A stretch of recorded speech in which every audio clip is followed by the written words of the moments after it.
Hello and welcome to the Devon Man Shed.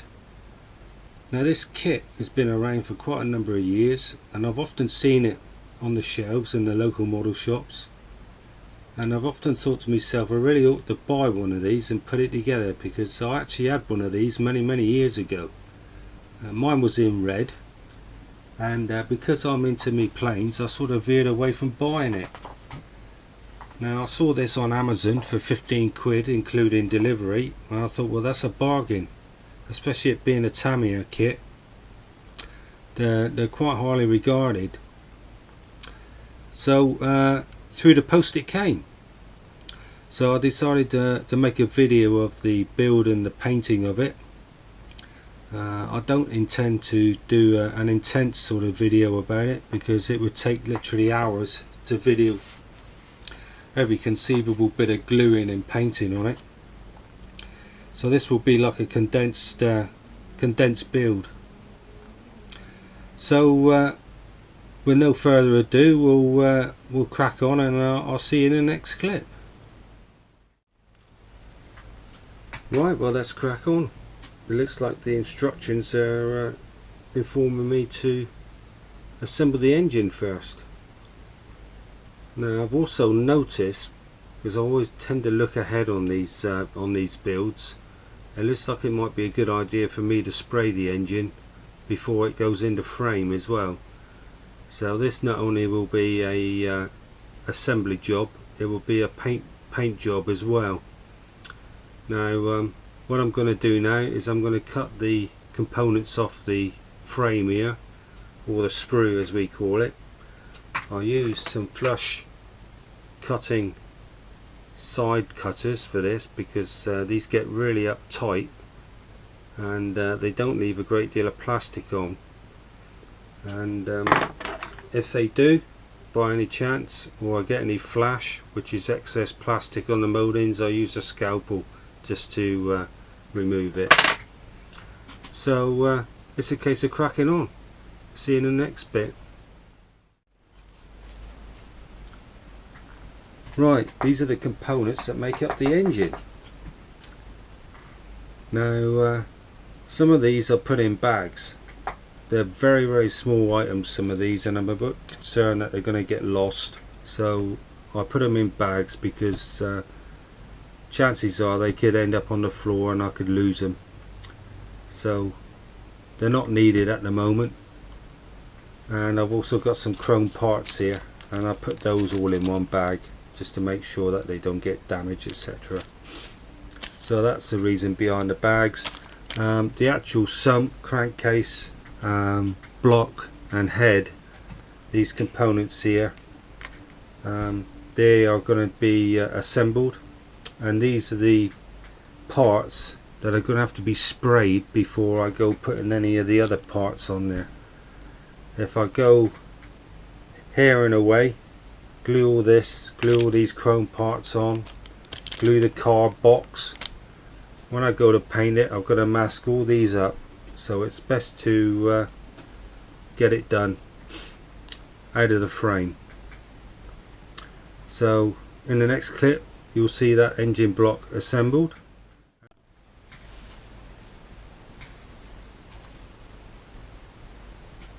Right, so here we are. Here's the engine assembled. They went together quite well.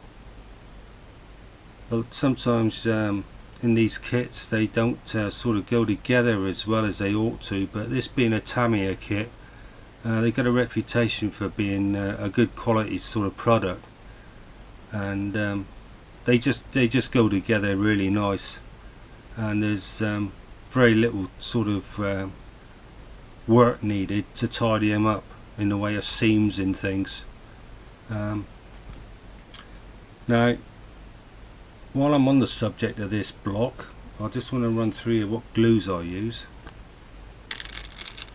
because I've done this off camera. This is a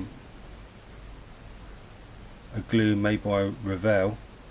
The reason I use this is because it's got a nice applicator on it. It's got a very small tube on the end of it, and this is the glue I use for when I want to apply it to surfaces, to put to items together. So I find this really convenient. So that's the only reason why I buy this, is the applicator really. There's no bad glue out there, to be honest. The other glue I use is this. This is a Tamiya product. This is an extra thin cement. This you actually apply by using a brush, and the nice thing about this is you can hold two components together in your fingers and just drop that brush on the seam, and because it's such a thin glue, it has a capillary action and you can see it run down the seam, and being a thin glue it dries a lot quicker as well. And this is quite a nice glue to have. I quite like this. I use this more than the other one. And sometimes I use an ultra thin super glue. I try not to use this because to me super glue is a bodging glue. And well, I also find that these manufacturers, they put them in a rather cumbersome bloody bottle, and after time it blocks up. So for me to apply that glue I need to take the top off and dip a cocktail stick in there to apply it. So I try not to use that too often. And when I do, I use this. This is like a super glue accelerator. You just spray this on the joint that you've applied the glue to, and it literally sets the super glue off within seconds. And it's quite a handy thing to have. So that's the glues I use.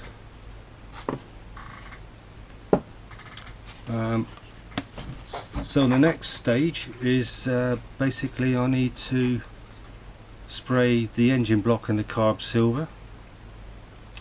What I'm going to do is glue the chrome parts on the motor.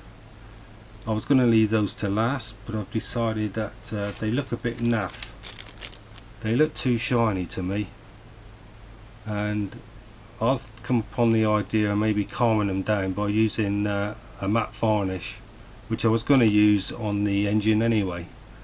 So I'm going to spray the whole lot with a matte varnish, and hopefully it'll calm these rather shiny chrome bits down a bit. The airbox will have to be sprayed black, gloss black, and I shall probably fit that to the engine. So in the next clip the engine should be more or less finished. So I'll see you in the next clip. Right, well that's the engine complete, and I'm well chuffed by the way it's turned out. It went together quite nicely. I never had no fit issues with it, and the paint scheme seems to have come off okay. So all in all it's been a pleasurable build, that part of the kit. Now this was sprayed in a primer, and then I sprayed the engine block silver. I then glued the chrome bits onto the main engine block, and I sprayed it with a matte varnish, and I've done the same with the carb bodies as well, and the chrome covers. And that just then left the airbox, which I've ended up spraying gloss black, and I've also added a gloss coat to that as well.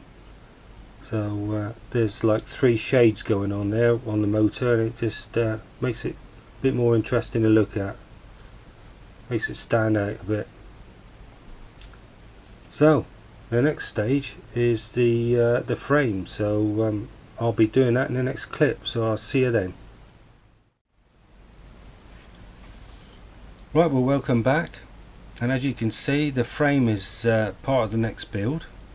Now this frame has to wrap itself around the engine to be glued together, so it's the usual procedure of having to paint this before we glue it together. Now as you can see I've gone ahead and given it a coat of primer, and the primer I've been using on this build is this stuff. It's manufactured by an American company called Badger.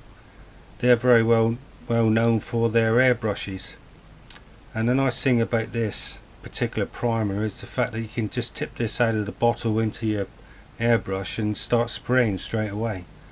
There's no need to thin it down, and there's no need to add a flow improver either. So that's the reason why I use this particular primer. Now, when I sprayed the engine block, I used this aluminium. This is a Model Air product made by Vallejo, who are Spanish, and I've got about 80 pots of these, but I haven't got one gloss paint amongst a lot of them, because I'm all geared up to spray World War I, World War II aircraft. So when I noticed that this kit requires a black gloss and a red gloss, I've obviously had to go out and buy some, and I've decided to buy this Tamiya paint. Now, this is an acrylic along with the primer and the Model Air paints, but they are water soluble. Whereas this is solvent based, and what you're supposed to do with this is thin it down when you use it in your airbrush, because it can be used for both. You can use it for brush painting, but it needs thinning down to go through your airbrush. And what I do with all these bottles of paints I buy, I always fill them up to halfway up the neck, because they're never full. And I drop a nut inside them as well to help agitate the paint, and I do so in these Model Airs. That way you know that if the nut's moving inside, you know that the paint's partially mixed. Now I'd use this paint on the airbox, and to my surprise I just tipped this paint out of the bottle into my airbrush, and bang, where it went. So I was quite impressed with it. I thought I was going to have trouble with it. So I'm quite impressed with these paints so far. So what I'm going to do now, I'm going to top my airbrush up, and I'm going to do a bit of spraying, and we'll take it from there.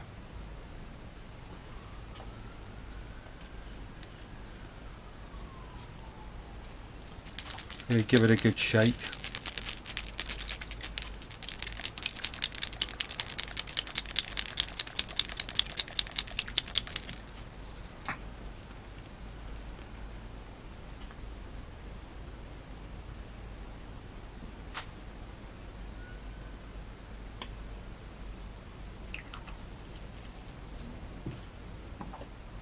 Yeah, the only problem I just found out that because of they're in a bottle, you get spillage. Right, anyway, that's no big deal.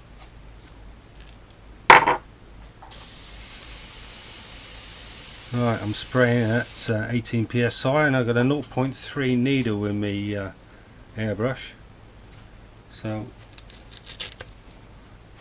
where we go.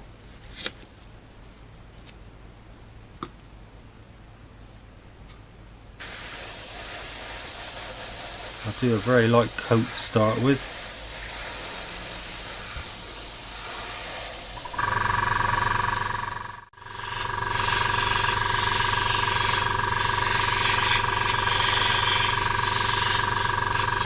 Right.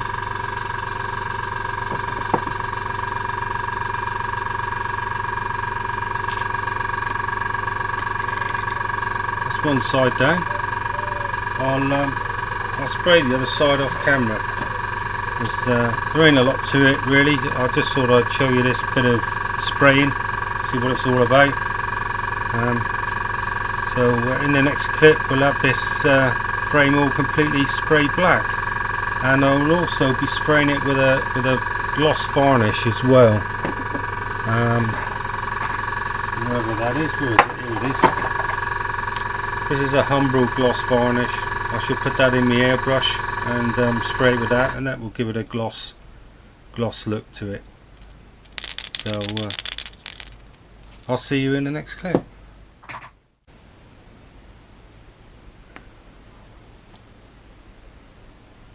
Right, here we have the frame. I've glued it together.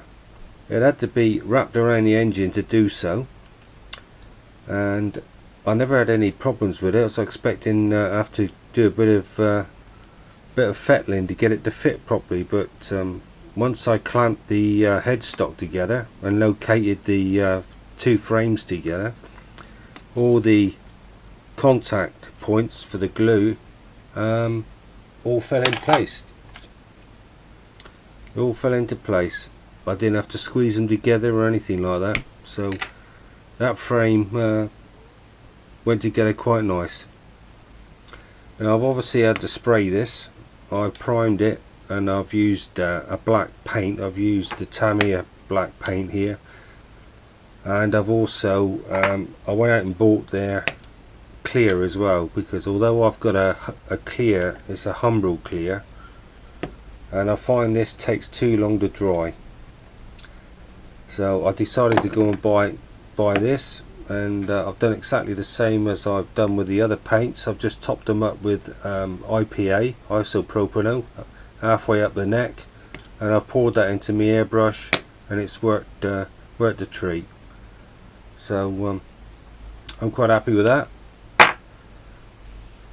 Now the next stage is to make the rear wheel and all the assembly, etc. That has to be sort of bolted onto this, because they do actually use bolts. They're little 1.6mm bolts that hold everything together.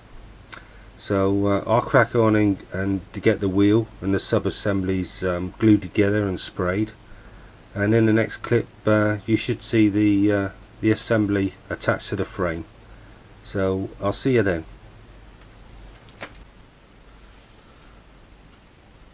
Well, welcome back.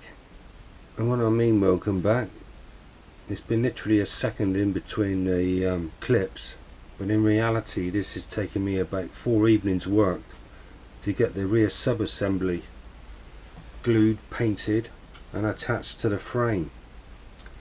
Now I had problems with the wheels. I've literally painted those 3 times because I wasn't happy with the finish I was getting, because I'm supposed to paint around here, around these areas here, to highlight aluminium, and like I say, I had 3 attempts at it and I gave up in the end, so I've ended up respraying that back wheel probably 3 times, and all I've done is I've added the aluminium rim to the wheel, and I've done that using a paintbrush, because I was going to spray that as well, but it was so awkward to mask up with masking tape, and I gave up in the end.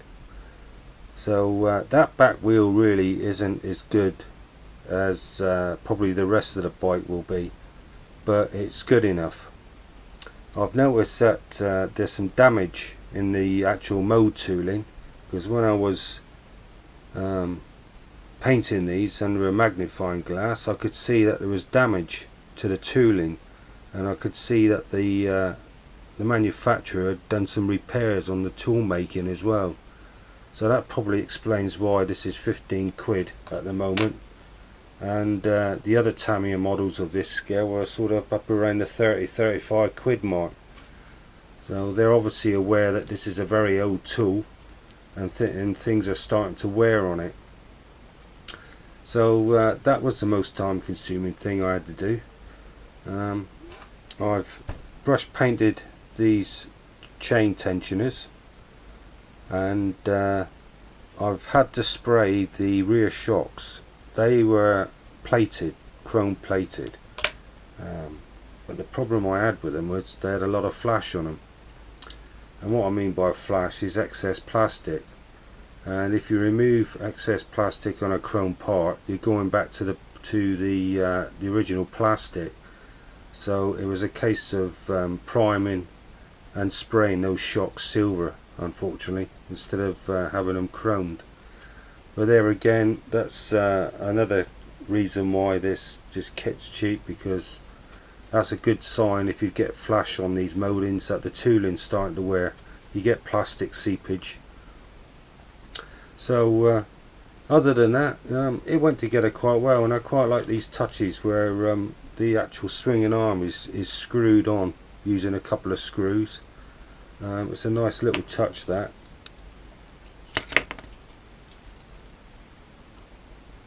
And yeah, it all went together quite well. The time consuming bit again, as well as the wheel, I had to paint some of these items flat black, and other parts of the assembly were gloss black, so I had to do two different types of paint, and obviously I had to do two different varnishes, a matte and a gloss varnish, and it just basically took up a lot of time. But I'm well chuffed with the way it's turned out. You know, it's my first build, and like I say, the tooling has issues, so it's turned out alright. One thing I did do is on the chain here, I've done something called dry brushing, and that's basically where you dip your brush into a pot of paint, you wipe the excess off, you then rub that brush over some kitchen towel until no other paint seems to be coming out from the brush, and then you just brush it over the component you want to highlight, and whatever paint is left in the brush picks up on all the detail. And I don't know if you can see that or not, but I've done that on the chain. I don't know if this is focusing properly or not, don't know, but I've done a bit of dry brushing on there anyway to bring out the highlights on the chain, because leaving it just black didn't look right. I think that's about it on that. Right, I just thought I'd quickly show you how I go about cleaning my airbrush. I use my own airbrush cleaner. This is made up of deionized water, undiluted windscreen wash, and isopropyl or IPA. I make my own up because I find the dedicated stuff is far too expensive, and you don't get a lot for your money. So I use that, and my second cleaner is this here.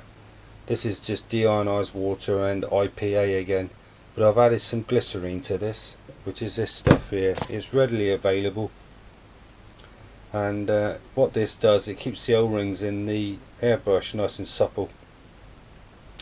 It acts as a lubricant, so that's why I add this to this secondary cleaner.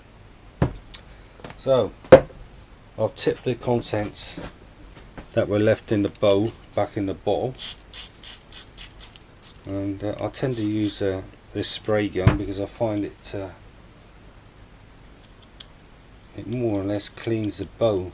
You might have to just agitate it a little bit with a brush in there, and I spray that through.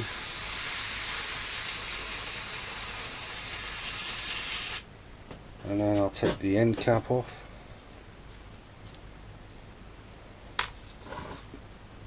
The nozzle. I'll take the rear of the body off. Undo that chuck and withdraw the needle.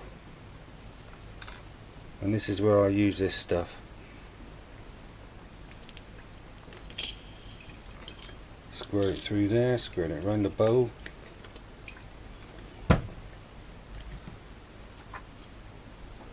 And the nozzle, squirt that through there. If it's coming out through the nozzle, then all's well. Screw that back on. This end cap tends to have a build up of paint inside the crown there, so I use a cotton bud for getting that out.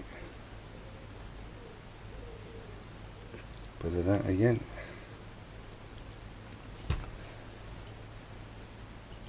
Leave that back on, and then the needle, just squirt a bit of that on a cloth. Just get the needle of wipe,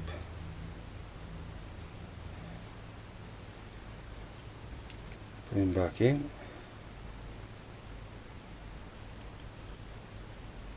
do the chuck up, put the body back on, I'll then spray what remnants are left in the gun, and then I'll put a little drop of this in here again, send it through.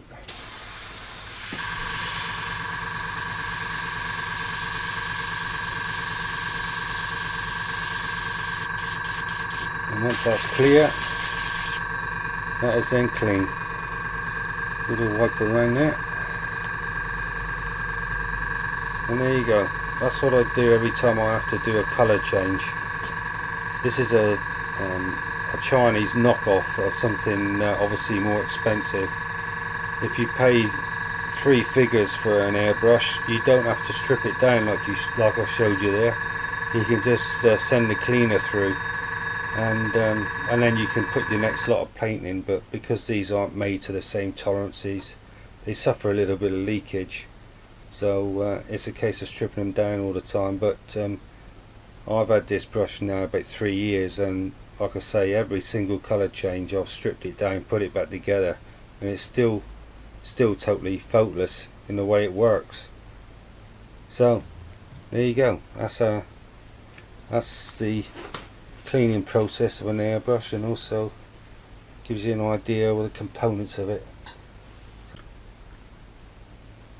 Right, well, we finally got some bling on the bike. I fitted the downpipes, collector box and the silencers. I've still yet to finish off the rear of the silencers. I've got to glue a couple of end caps on the end of there. That I'll probably do later on. Now, the instructions were explaining to glue the downpipes and the collector box and then join the silencers, and I was finding this awkward, so I'd done it in reverse to what they suggested. So I glued the silencers to the footrest brackets here. Because these weren't glued on, I was able to unscrew them again and glue the silencer to the rear of the bracket, and that then enabled me to, when I screwed the brackets back on, that the silencers were at the correct position, and then I could mate up the downpipes and collector box, and that was an easier way of doing it. Now, unfortunately, there's seam marks on this exhaust system, and there's mode lines, and I've left it as it is because there ain't a lot I can do about it. For me to fettle all that, the chrome would end up coming off and I'd have to spray it, and I really can't be bothered. So again, the parts on there had this flash, but it's one of those things, unfortunately. I'm gonna have to just grin and bear it. Now, once the exhaust system was fitted, I then spent some time on the front end. The front wheel, that wasn't such a problem as the back one, because I realised you know, the problems I had with the back one trying to do the detail on it. So that's been sprayed with a primer, matte black. The aluminium rim has been pan painted.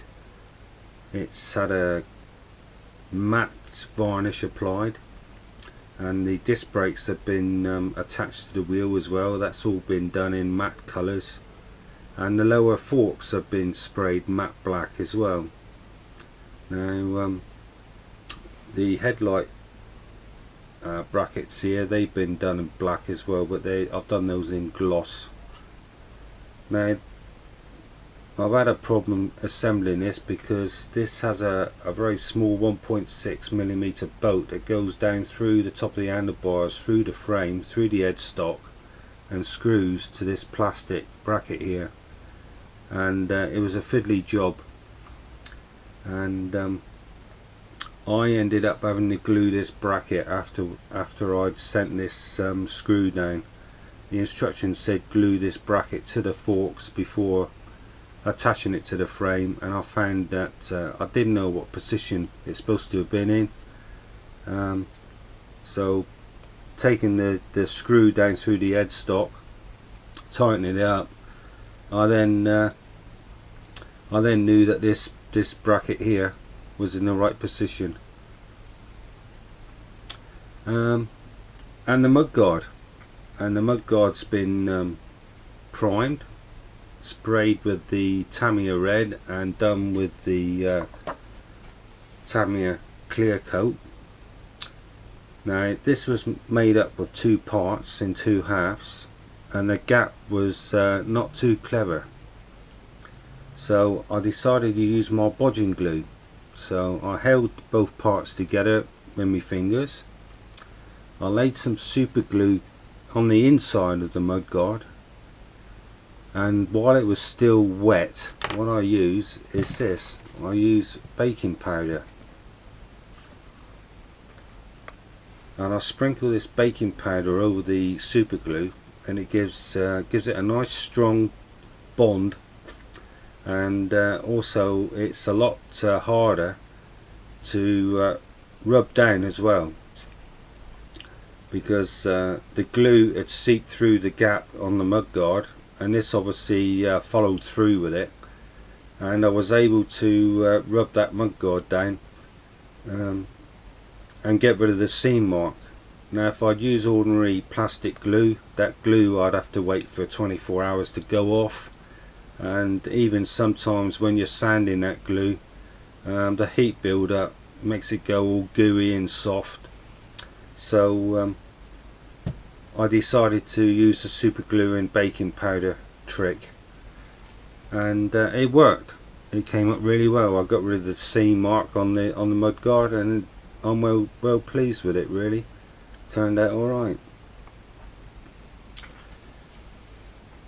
Now it obviously needs some more work. I've got indicators to go on there, clocks, mirrors, etc. So I've still got the front end to finish off, so I should do that off camera.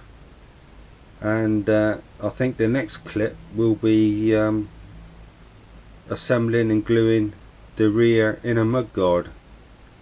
So I'll crack on with that, and I'll see you in the next clip. Before I have a chat with you regarding what's happened with the mudguard and things, you obviously see that I've made a plinth for it, and the reason I've done that is because I'm finding it's becoming a bit awkward to hold, and if I can't hold it, it's falling over, and I'm worried about damaging any of the parts. I've left all the handlebar detail off because of that, but there's still a threat that it could fall over and break, so I've made a plinth for it. I'll go into more detail later on as to what it is and what I made it out of, but it's basically on here. It hasn't been glued. It'll pop off, but that's the reason why it's sat on a stand. So I'll see you in the next clip about the cock up I had. Right, now what's happened, folks, is I've tried rushing this to try and get it done before I went away on holiday, and I've created a couple of problems. First of all, this mudguard, which has been made up, painted, all ready to be glued to the frame. It's all a bit ambiguous as to where that's supposed to sit, and I'm worried that if I glue it where the instructions say I should, I'm worried it's not going to fit properly and cause gaps on the seat, etc. So I decided to glue this to the rear cowling. That way I would know that it's actually in the right position, because it's got a far better location point for gluing it to the rear cowling. It gets inserted into a location hole, and there's no movement there at all. So because of that, I had to go ahead and spray the rear cowling, and that's where I started to get problems, because I primed this, top coated it, and then I went to apply the decals, and the decals broke. And it was then that I decided to down tools and leave it until I come back from holiday and take a fresh look at it and decide what to do. Now, because the decals have been damaged, it came across while I was on holiday that whether I could probably go down the route of spraying this black, and of course that's what I decided to do. But now looking at it, I forgot that the front mudguard's been sprayed red. That's been glued in position, and there's no way I'm going to be able to spray that black, so I'm going to have to stick with red, but I'm going to have to change the decals. I'm going to have to try and use a slightly different decal than what I should have used. The reason why the decal split was because I never left the paint to dry long enough, and the decal wouldn't slide properly, and basically it was just down to the fact I was trying to rush it. So what I'm going to do now, I'm going to strip this back to bare plastic because it's had some damage on it, where I had to slice the decal off with a sharp blade. So that needs stripping back and restarting again, and because of that I shall probably do the tank as well, and the side panels are all part of the tank as well. So I've got to glue that together and get that primed and sprayed red, and then we'll take it from there and see how we get on from there. So I'll see you in the next clip. Right, I've glued the two halves of the tank together, and I ran a bead of super glue down the seam. I let that dry, and then I rubbed it down with some wet and dry, and I'm hoping that I don't have to rub it down again, but until you put the primer on, you're never going to know. So hopefully when it's primed, I should be able to crack on with the top coat. Now I've done the same under the tank as well, but I've sprinkled that baking powder on there as well, just to give it some strength, and that baking powder and super glue goes down through the gap there, and just creates a harder surface to rub down rather than using the usual plastic glue. And this here I soaked in IPA, isopropyl, and it came off really well, which was expected really, because the Tamiya paints I'm using, the gloss paints, you thin those paints down with IPA, so I didn't have any trouble at all getting that back to plastic. So I'm going to do some priming now and some top coating, and then I'm going to have to leave that overnight and do some more tomorrow. Right, I've got my airbrush here all set up. Seems to be okay.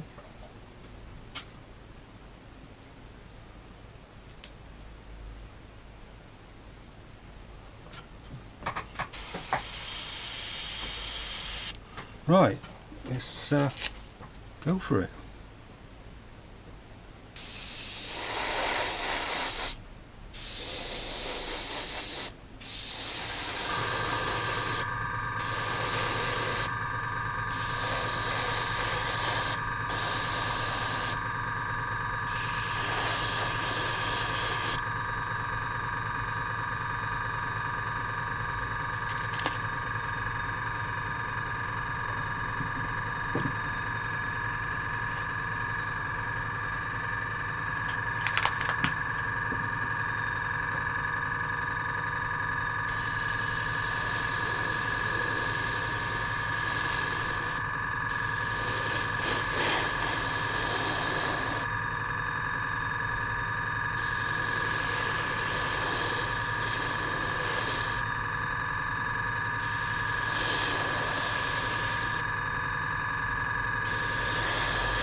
Right, just a light coat to start with.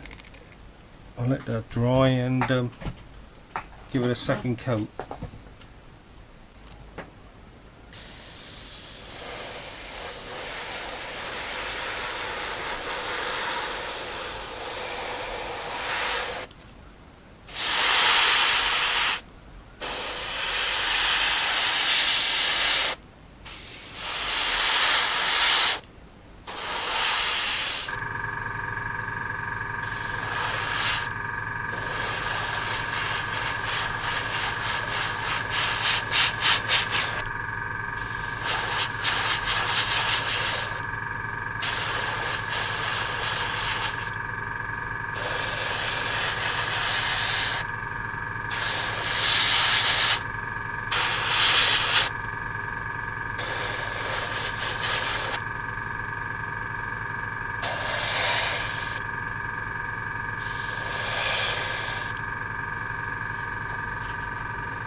That'll do for that.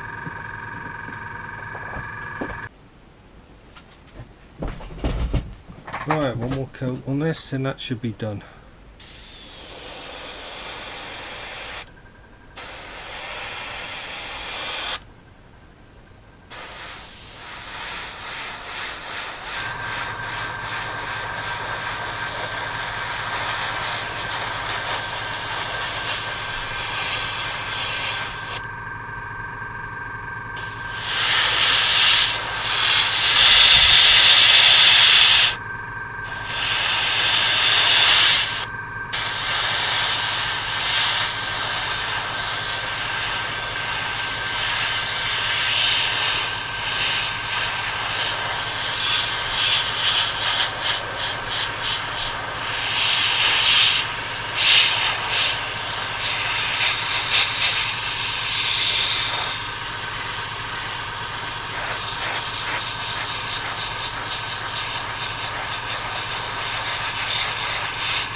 Right, okay.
Right, well the decals have been applied. I've done a bit of detailing, so now it's just a case of sealing those decals with some clear gloss, and the same with the cowling as well. So that'll be it then. I'll have to leave this overnight to thoroughly harden off. So away we go.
Right, I've just looked at the footage that I've done so far, and it looks like I've omitted a few things that I need to address on this video. First thing is the clear plastic parts that you never saw me actually glue. You are aware of the fact that the indicator lens and the rear light was painted inside, but prior to that, when all the parts were on a sprue, I'm going to have to use this as a sample. What I'd done was I put these into a warm water solution with washing up liquid, and I gave them a good clean and rinse under the tap. Now the reason I do that is because there could be an element of something called mode release agent on these that gets applied at the manufacturing process. It's something that the operators spray onto the tooling to allow the actual molding itself to release itself from the tooling. And if you don't get rid of it, and you need to paint some of these parts, because it's a silicon based product, silicon and paint don't get on. So that's the reason why it's advisable to give these a clean. Now the other thing I do with these, which isn't essential but it's something I do on all my clear parts, is that I use this. It's a floor polish, and that's what's in this pot here, and I've watered it down 50-50. So once these have been drip dried, I then cut them off the sprue, trim them, and then I dip them into that solution, put them onto an absorbent piece of paper, and that helps wick away any excess. I leave it overnight, and it makes a vast difference to the clarity of these components. So although you don't really need to use that, it does help. Now on the subject of gluing these clear plastic parts, what you don't want to use are the glues that I've been using, such as this. You don't want to go using that, and you don't want to go using the ultra thin stuff, because these are solvent based, and the problem with using these on clear plastic parts is the fact that they give off a vapor, and that vapor can cause the clear plastic parts to frost over. So what you need to use is a white PVA glue, and if you use that, you won't get any trouble with it whatsoever. And the nice thing about PVA glue is that it clears transparent. So if you do get any sort of glue oozing out inside the clear lens, it's not that noticeable. So that's imperative that you use a white PVA when gluing clear parts. Right, so that's that cleared up. The other thing I wanted to chat to you about was these decals. All you do with these is put them into a bowl of warm water, again a bit of washing up liquid, because it helps break down the surface tension of the water, and it also helps the decals to slide off as well. And the best thing to do when applying these is to leave them on the backing paper, get them lined up on the model, and then slide the decal off. Whatever you do, don't try and remove the decal after you've taken it out the pot, because all it'll do is just curl up on itself and you'll end up breaking it. So keep it on the backing paper and place it on the model roughly where you want it, and then just slide it off. So that's how I go about doing the decals. And just one last thing, seeing I've got a brush in my hand, whenever you buy a brand new paintbrush from a model shop, you need to be aware that they dip the brush bristles into a wax, and that's to help keep the bristles keep their shape, to make them more presentable on the shelf. Now the thing is that these manufacturers don't tell you that there's a wax in the brush itself, and when you go to use this for the first time thinking it's a brand new brush and it's clean, you dip it into your paint, go to apply it on your model, and you find all the paint disperses, and it's because of the wax. So best thing I find of removing this wax is to put it in some white spirit. That white spirit doesn't actually remove the wax. What it does, it softens it up, and then you just get a rag between your thumb and index finger and just squeeze it like that, and you'll find that you'll get a build up of light brown opaque wax build up, and then all you got to do is just keep doing that procedure until you're happy that all the wax is out, because if you don't do that, you're going to bugger up your model and you're going to contaminate the pot that you've dipped your brush in as well. A lot of people forget that. So it's imperative that whenever you buy a brand new brush, make sure you clean it properly. Put it in some white spirit, clean it, and then put it in some water with some washing up liquid again, and then you should be good to go. Right, so let's crack on with this build now then, because we're not far off finishing it. So I'll see you in the next clip. Well, there she is, folks. She's all done and completed. I enjoyed building this.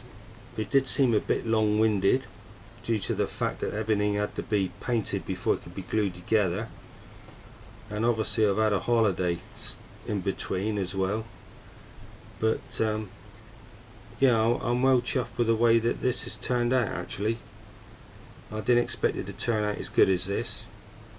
It's the first motorcycle build I've done, and the methods for putting it together were quite the opposite to what I normally do when I build a plane. But yeah, I enjoyed it, and I think I would probably buy another one, I think, and have a go at maybe one of their newer tooling products. The plinth I've made out of hardwood, and the wet and dry that I've put on top of it has been glued with some white PVA, and I put a little brass plaque there as well. The kit manufacturers always give you some extra decals, and I'll put that on the thing. Now that's more secure now on that plinth than it would have been if it was just sat on that centre stand. So it's far safer on there.